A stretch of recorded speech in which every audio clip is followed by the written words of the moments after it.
The Edward Snowden case is contentious. It splits people into three main camps. Those who think of him as a hero, those who think he's a criminal for leaking government secrets, and those who think the whole story is a distraction. First, let's deal with the camp that thinks he's a criminal. Now, you have these incredibly corrupt politicians like Senators Schumer and Feinstein and former Vice President Dick Cheney calling Snowden a traitor and scolding Russia and China for allowing him to escape. I personally would love to know how these guys are able to make these kinds of statements with a straight face. It's hard to fathom how anybody can be so shameless in their hypocrisy. Yet somehow the irony seems to be lost on some of you.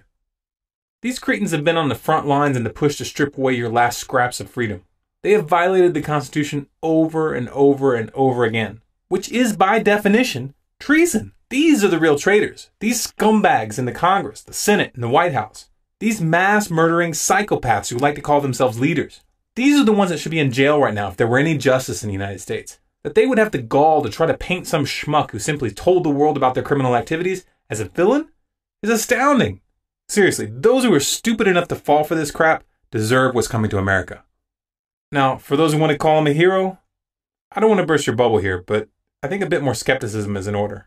No offense intended, but none of this information was really new. This plays both ways. On one hand, since we already had access to mainstream media reports talking about the domestic spying program for at least a decade, it's pretty ridiculous to claim that he actually committed a crime by leaking the information. But by the same token, it doesn't really make sense to call him a hero for telling us something that anybody could have found out with just a few minutes on Google. Seriously, if you think that I'm exaggerating, go to Google and do a search for NSA domestic spying and set a custom date range from any year between 2002 and the present, particularly between 2006 and 2012. If you do, you'll find tons of this information. For example, this one from 2006, this one from 2007, 2008, 2009, 2010, 2011, 2012, and there are countless others. I'm just showing you these to make the point that this information has been available consistently for years. If this stuff is news to you now, it's because you weren't paying attention for the past decade. But now the mainstream media is hyping it, and now you are looking at this issue. And that's a good thing, right? I can understand that point of view, and on one hand, it's better late than never. However, I would counter with this. When the mainstream media covers a story constantly, as they have here, and when they obsess over every detail as it unfolds, the first thing you need to ask is what other big story are they distracting us from? Remember, when their right hand is doing something big, watch the left hand.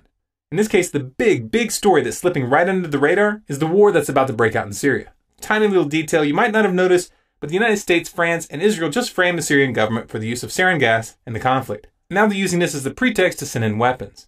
The drama has taken a number of twists and turns. The first part of the story broke this past January, when documents were leaked showing that a Qatar firm had been in negotiations to smuggle sarin gas to the Free Syrian Army in order to use it in an event that was to be blamed on the Syrian government. The firm claimed that the plan had the full support and approval of Washington. A few months go by, and then in April there were accusations by Israel that the Syrian government had used sarin gas on civilians. Obama initially said that a red line had been crossed, but then the UN said that they wanted proof, and for a little while the United States went silent.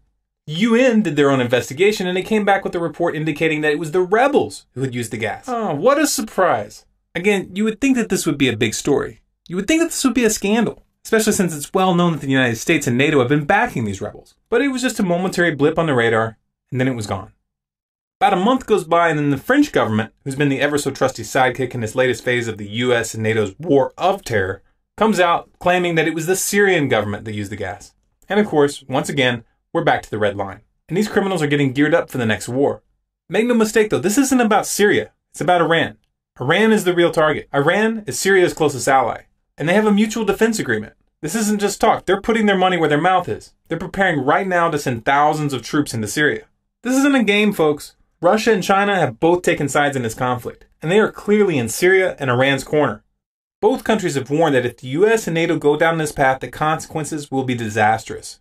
Russia has even indicated that thermonuclear war could result. Since neither Iran nor Syria have nuclear weapons, this can only be interpreted as a direct threat from Russia. And yet these psychopaths running the US and NATO are pushing forward with it.